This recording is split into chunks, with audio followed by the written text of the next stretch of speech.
What would you do if the person you were sacrificing everything for turned against you?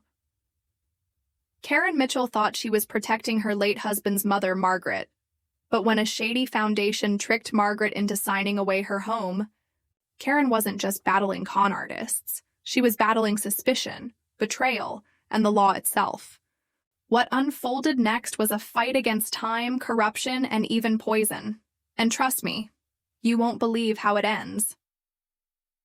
So before we dive in, make sure to subscribe, comment where you're watching from, and stick with this story until the end. You won't want to miss what happened when the trap finally closed.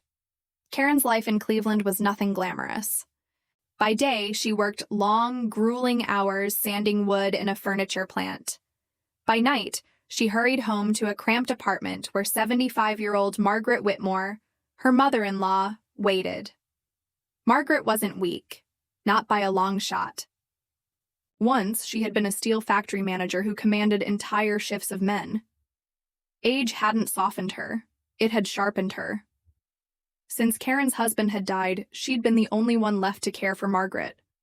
It was duty, the last promise to her late husband. But every day, that duty felt heavier. Margaret's sharp tongue never rested, criticizing groceries, laundry, and every choice Karen made. Karen often felt more like a servant than family. Yet, beneath resentment was loyalty. Margaret had lost her son too, and Karen wasn't ready to abandon her. One night, Karen braced herself for the usual scolding as she unlocked the apartment door. But instead of harsh words, she heard something that froze her in place. Laughter. Margaret's laughter. Karen stepped inside, stunned, and saw Margaret on the phone, voice animated and full of life.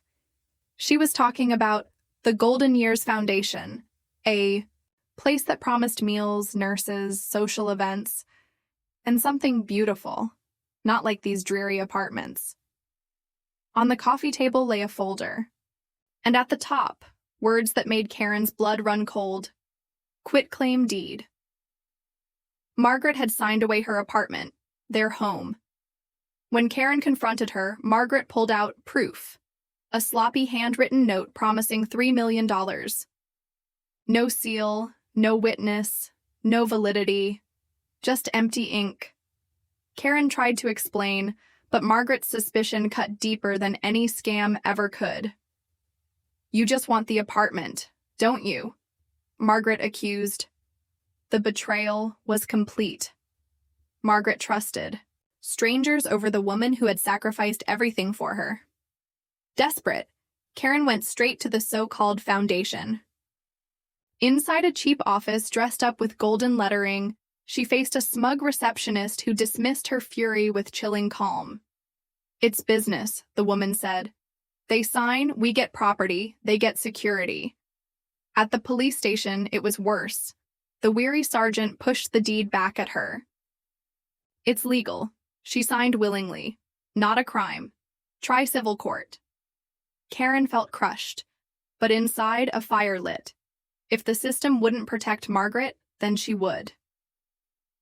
The next morning, her phone rang. Mrs. Mitchell? Detective Michael? Harris, Elder Fraud Unit. Come in. For the first time, hope sparked. Harris confirmed her fears. Golden Years was a name he'd heard before. Complaints stacked up, but proving fraud was nearly impossible. Every deed was signed voluntarily, clean, untouchable. But Karen's case had one detail others didn't: the worthless promissory note, a possible crack in their armor. But time was short. The deed gave Margaret 2 weeks to vacate. After that, the home would be gone forever. If Karen couldn't rely on the system, she knew who to turn to: Eleanor Brooks. Margaret's old friend, a retired civil attorney, sharp-witted, tough as steel, known once as the Iron Lady in Pearls. When Karen explained everything, Eleanor's eyes hardened. They prey on loneliness. That's their weapon. But we'll turn it against them. Her son Daniel, a defense lawyer, stepped in too. You're not alone anymore. Together, they formed a plan. Bait the scammers. Eleanor would pose as a vulnerable widow with no family. Hidden cameras would capture every lie. If golden years thought they were circling prey, they'd never see the trap closing. The day came. Eleanor sat in her living room, frail shawl around her shoulders, hands trembling just enough to sell the part. Cameras hidden in vases and bookshelves captured every angle. At 3 sharp, the scammer arrived. Young, polished, briefcase in hand. "Alex," he introduced himself, oozing fake charm. He slid the deed across the table. "Sign, and golden years will care for you." Eleanor leaned forward, feigning poor eyesight. "But why does it say I lose my rights to the home? Why no oversight from the state?" His smile stiffened. His tone grew sharp. "If you involve a lawyer, we may withdraw. Opportunities don't last forever." From outside, Karen's fists clenched. Daniel whispered, "He's overplaying it. Mom's got him." Then came the moment that changed everything.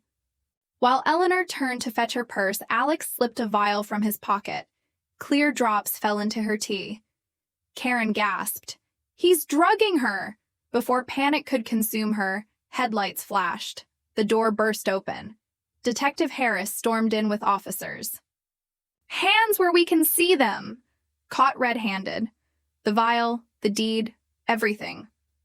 Eleanor, calm as ever, looked at the officers and said, "Well, I suppose tea time is over."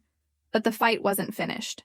In custody, Alex smirked, claiming he worked alone, denying golden years even existed.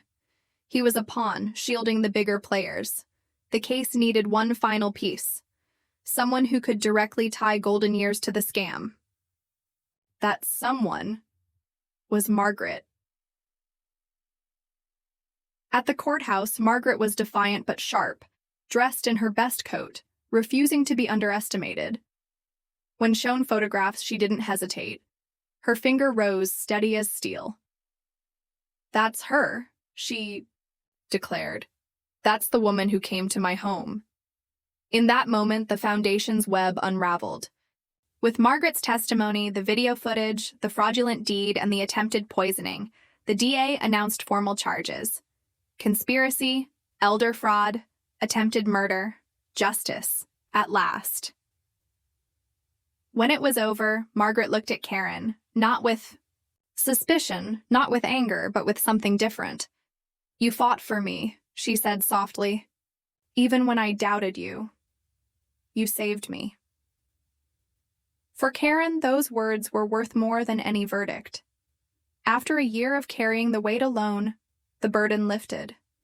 With Eleanor's wisdom, Daniel's resolve, and even Margaret's respect, she was no longer surviving. She was finally living again. This story is a powerful reminder. Scammers prey on loneliness, on fear, and on trust. But when good people fight back, when truth is exposed, the powerful fall. If you believe stories like this need to be heard, subscribe now. Drop a comment below and tell us where you're watching from. And most importantly, never underestimate the strength of someone who refuses to give up. Because sometimes, the fight you think you can't win is the one that changes everything.